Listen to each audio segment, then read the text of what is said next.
దేశానికి స్వతంత్రం వచ్చి 60 ఏళ్లు దాటింది. టెక్నాలజీ పెరిగింది, మనుషుల మధ్య దూరం తగ్గింది. ఈ కాలంలో బడి లేని ఊరు ఉండొచ్చు, గుడి లేని ఊరు ఉండొచ్చు. కానీ ఇలాంటి సమయంలో ఓ ఊళ్ళో వాళ్ళందరికీ ఆధార్ కార్డ్ అంటే ఏంటో తెలియదు అంటే నమ్ముతారా? ఎస్, మీరు విన్నది నిజమే.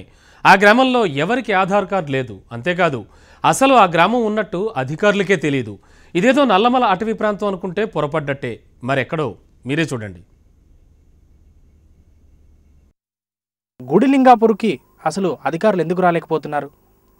ఇంతవరకు రెవెన్యూ రికార్డులో ఈ గ్రామం ఎందుకు లేదు? గుడిలింగాపూర్ని మర్చిపోయిన అధికారులు ఇప్పుడేం చెబుతున్నారు? గుడిలింగాపూర్ నుంచి హెచ్ఎంటీవీ ప్రత్యేక కథనం.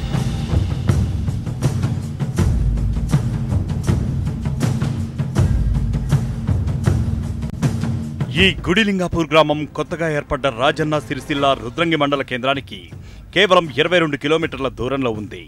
జనజీవన స్రవంతికి దూరంగా ఉన్న గుడిలింగాపూర్ గ్రామంలో ఎవ్వరికీ ఆధార్ కార్డు లేదు. ప్రభుత్వ సంక్షేమ పథకాలంటే ఏంటో వీరికి తెలీదు. జిల్లా అధికారుల రికార్డులో ఈ ఊరి పేరే ఉండదు.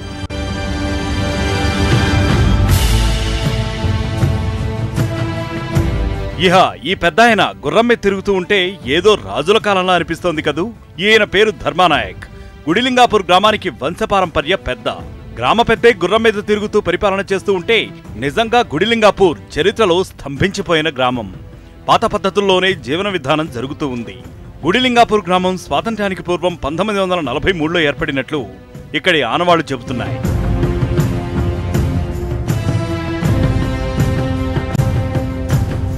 వీరి జీవన విధానం కూడా ఆ కాలంలోనే ఆగిపోయినట్లు కనిపిస్తుంది.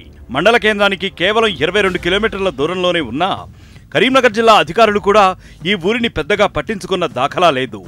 ఓట్లప్పుడు మాత్రం ఓ వాహనం వస్తుంది, ఓట్లేసుకుని వెళ్ళిపోతారు.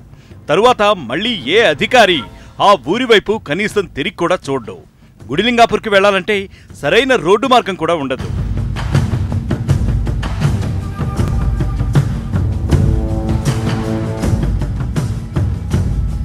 ఇక ఈ గుడిలింగాపూర్ గ్రామంలో ఐకానిక్ క్యారెక్టర్ ఊరి పెద్ద ధర్మానాయక్.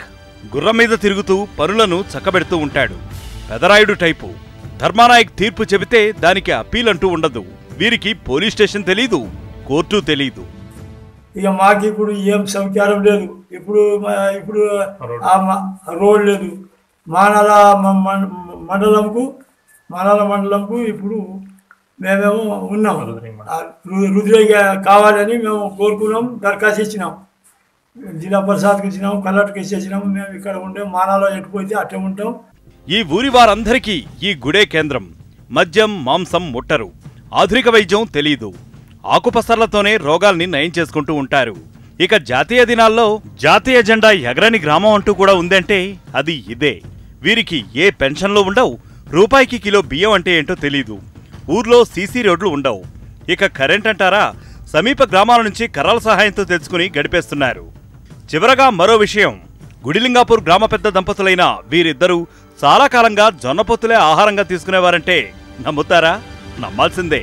అందుకే ఈ ఊరు చరిత్రలో ఓ చోట స్తంభించిపోయింది. మరి ప్రభుత్వం ఏమైనా వీరి జీవన విధానంలో చలనం తీసుకొస్తుందేమో చూడాలి.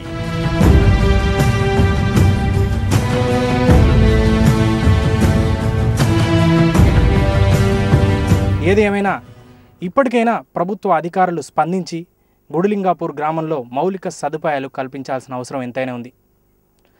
కెమెరామెన్ రవితో గోపాలకృష్ణ, హెచ్ఎంటీవీ, గుడిలింగాపూర్ నుంచి.